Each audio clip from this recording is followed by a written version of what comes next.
Subject this morning, how to attract true friends. How to attract true friends. Let us first understand the meaning of true friendship. Then we will know how to act to attract those real friends. Ordinary friendship is wonderful.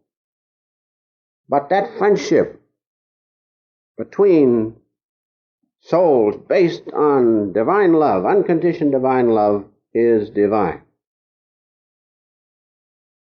And so let us understand real friendship, that we may live the life wherein we will attract those which will be true friends. The Master has this to say: true friendship unites two souls so completely that they reflect the unity of spirit and its divine quality.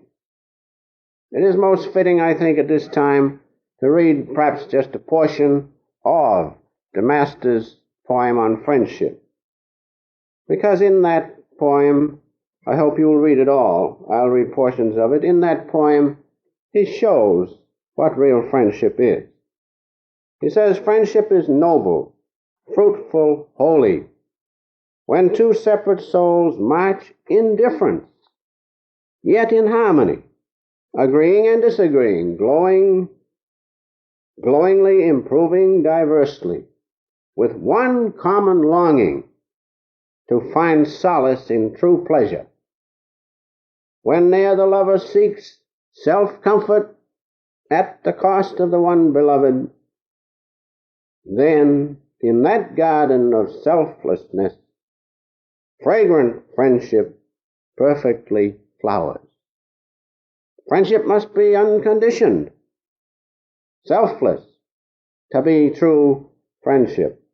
And finally, our friendship, flowering heaven-born plant, nurtured art thou in the soil of measureless love, in the seeking of the soul progress together, by two who would smooth the way, each for the other.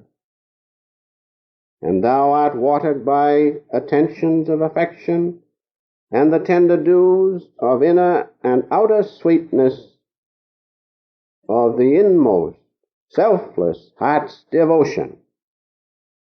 Our friendship, where thy soul-born flowers fall, there, on that sacred shrine of fragrance, the friend of all friend craves to come and to remain.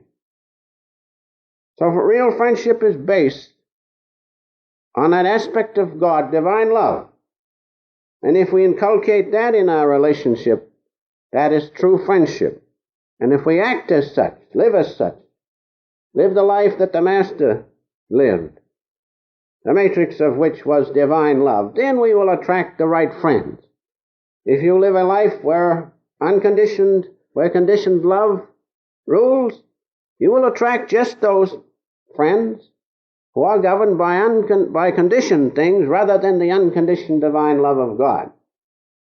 So, the life we live, a spiritual life we live, determines to a great extent whether we attract true friends or not. To illustrate friendship, let us discuss first, just for a few moments, conditioned and unconditioned love. Conditioned love we find in human love. It is apt to be love with possession, especially in family life. So friendship based on conditioned love is not lasting like that based on unconditioned divine love. Because human love, and if there is possession in it, finds its fruition in outward consciousness. And outward consciousness passes away, does it not? So, human love, which is the basis of such friendship, is not as great and far-reaching as the unconditional divine love. As I have said, human consciousness passes away. It had a beginning, it must die. Therefore, your friendship, based on the service of outward consciousness, is various phases in the physical realm, the mental realm, or the business realm, service in that realm will give friendship, but it will not be lasting because it is based on outward human consciousness. To be lasting, it must be based, and the matrix of it must be divine love, unconditioned divine love, which not only lasts through this life. This is the one point, if you'll remember, you'll understand how to attract true friends. Get the real friends, because they are the ones that will be with you, not only in this life, but in other lives. So, friendship based on unconditional divine love is not limited to one life as this life here, but carries over, because it is based on the eternal consciousness and love of the infinite Father. And there are many friends that you have, I will come to it shortly, which you had before, and which love has been carried over. And now, if you act in the right way, they will come to you, and you will find them. So remember, love based on the unconditional divine love of God carries over from one life to another. And those are the friends that you must build here now and also attract to you. The Master said true friendship is broad and inclusive, not selfish and possessive to a single individual. If you confine your love to a single individual and build your friendship on that, you are obtending the growth of that soul.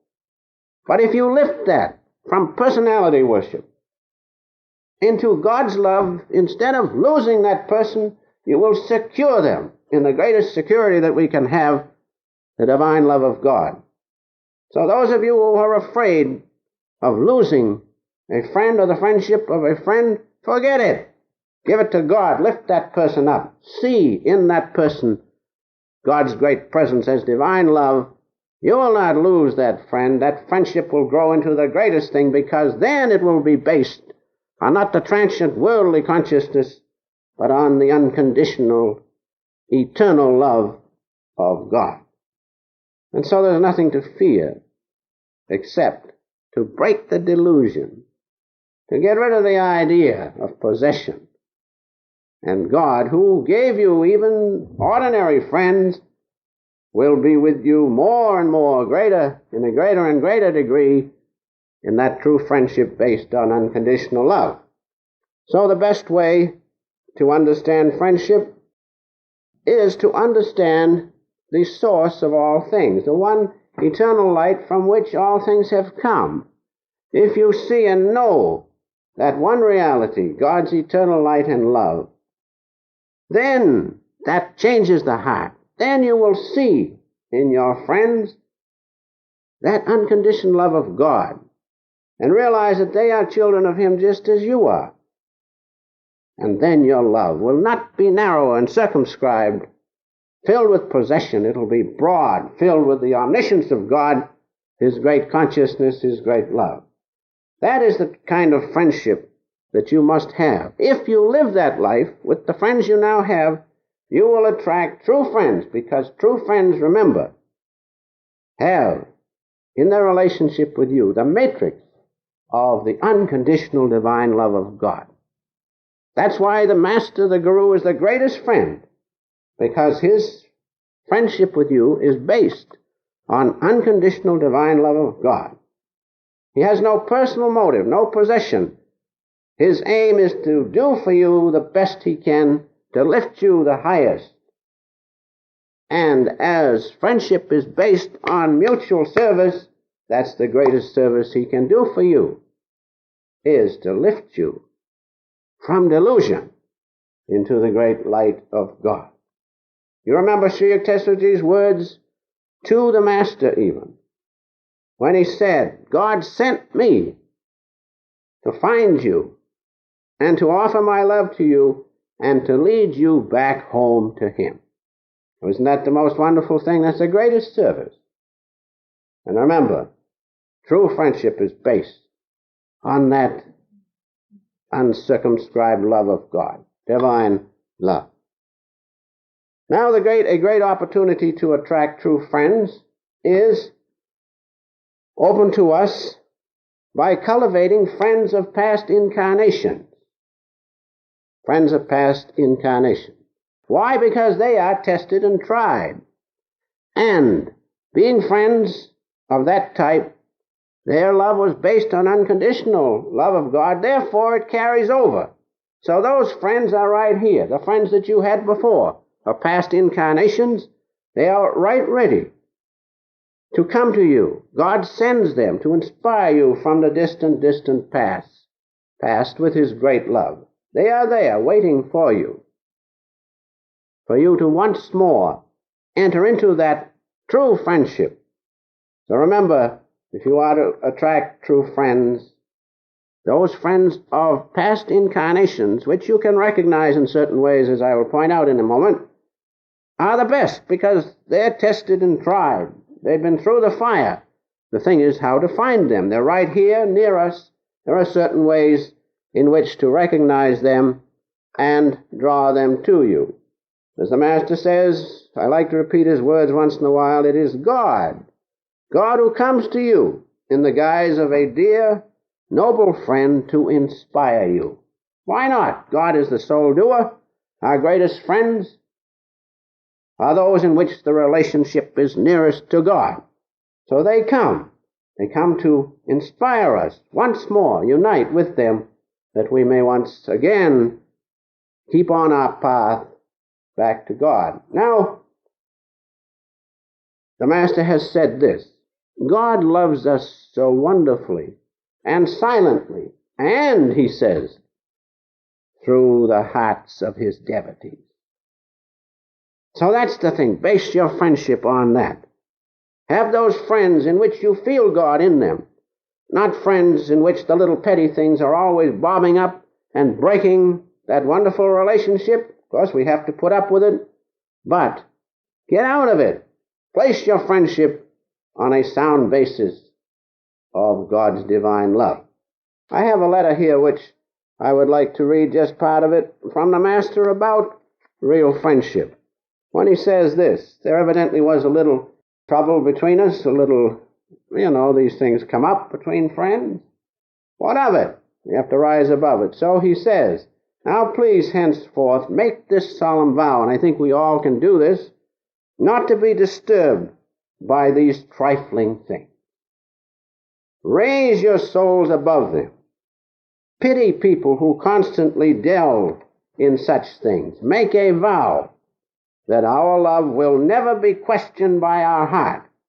You may disagree with your friends, but when it's founded on divine love, the heart doesn't change. No matter what the friend does, you don't care. No matter what people say to you, if you're a friend of a friend, that doesn't change your friendship, does it?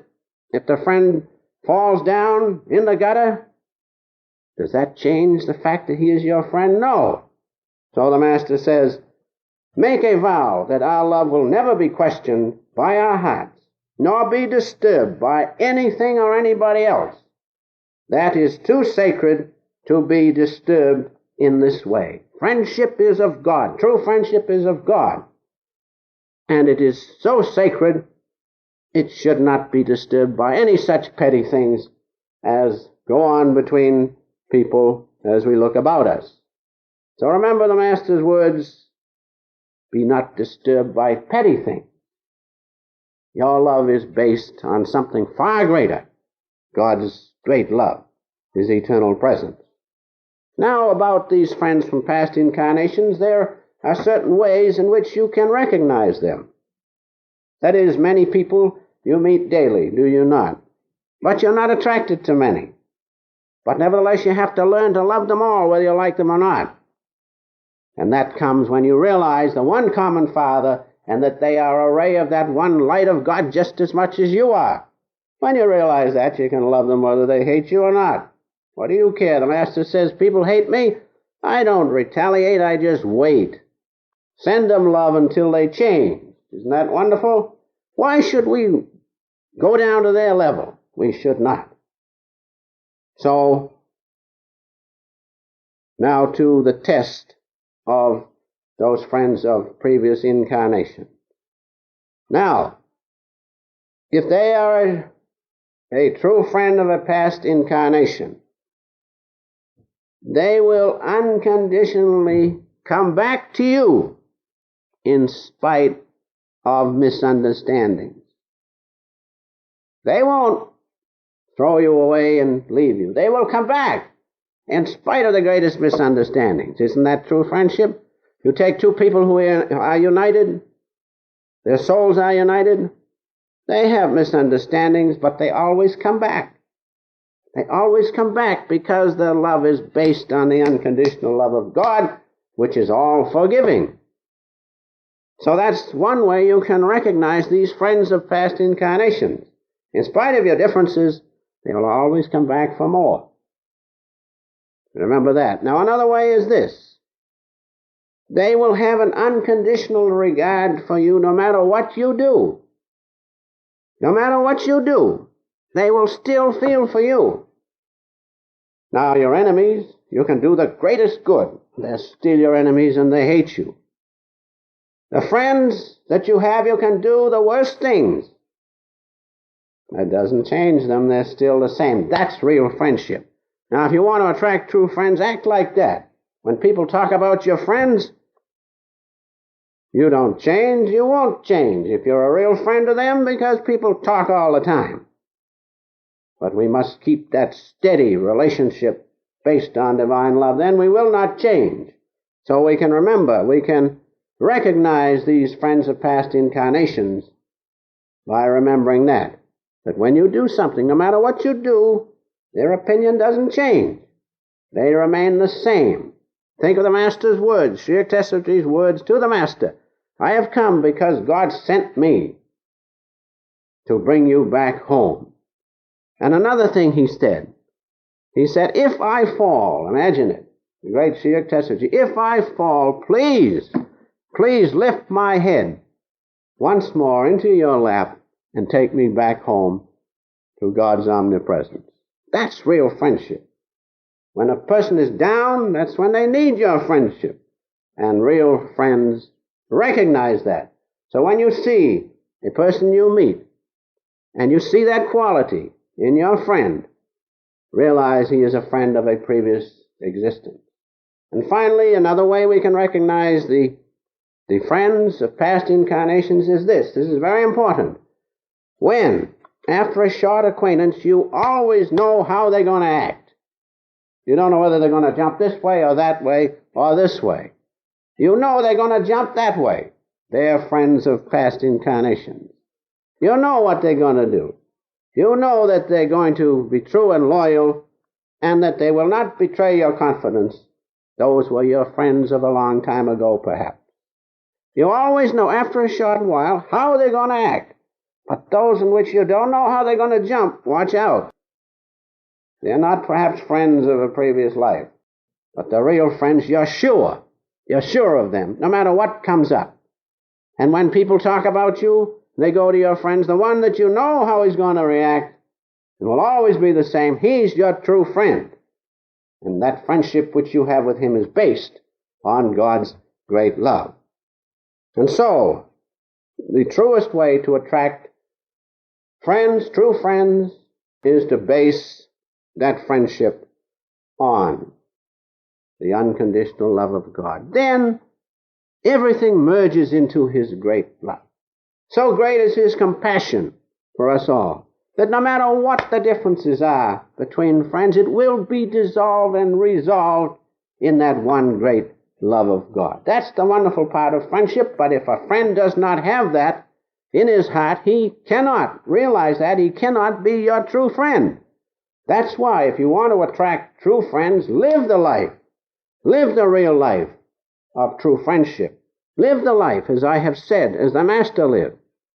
And no matter who came to him, he gave them love, but as he said, you do not have to mix personally with them, but you have to be ready at all times to lend a helping hand, but not to be too familiar.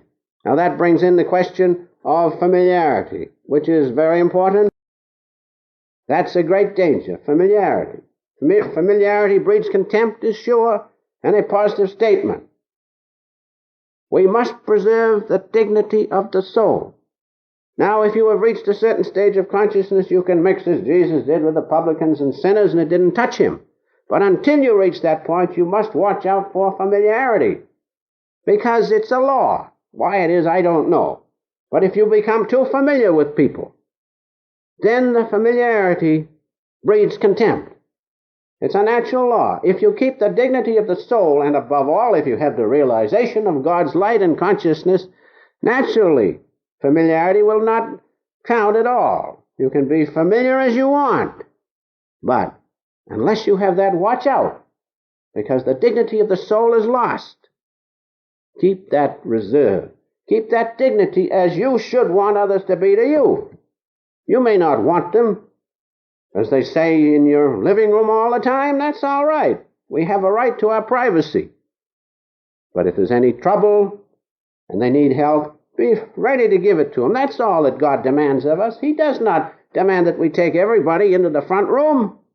No, but He does demand that we recognize them as His children and act accordingly and be ready to help them.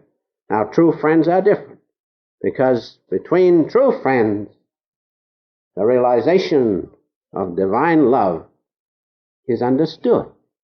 And no matter how close the association, familiarity cannot breed contempt, because they see God in that other friend.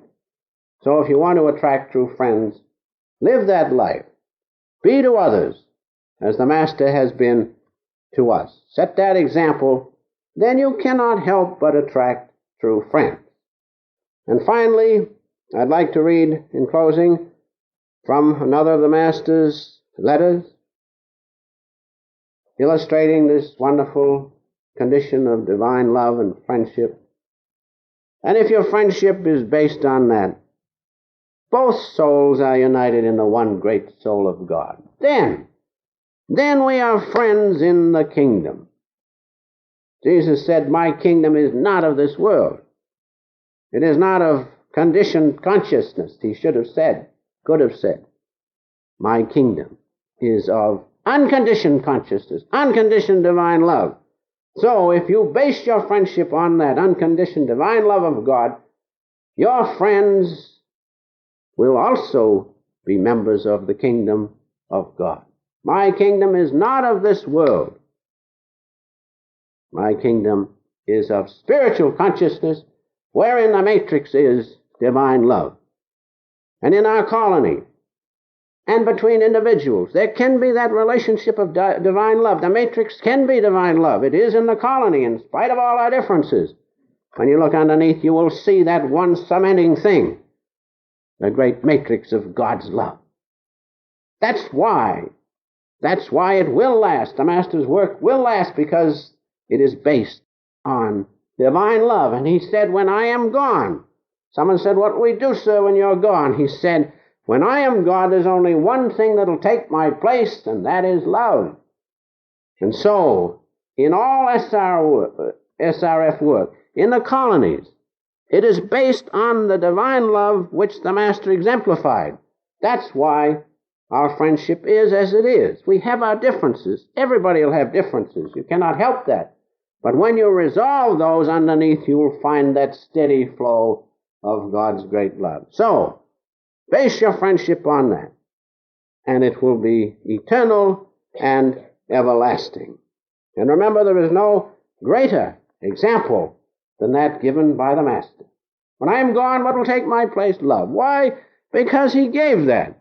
And He now is one with the great love of God in the omniscience of His presence. And He's just as nearer now than He was when He was with us. Let us not forget that. He is nearer now than when He was with us in body. Such is the power of God's love. Now, follow that example of the Master. Merge in that divine love of God in your meditations. Take it out in your life. And with your friends, give it to them. Your friendship will be right. You won't worry about attracting true friends, because only the true friends can stand that great subtle consciousness of God's love.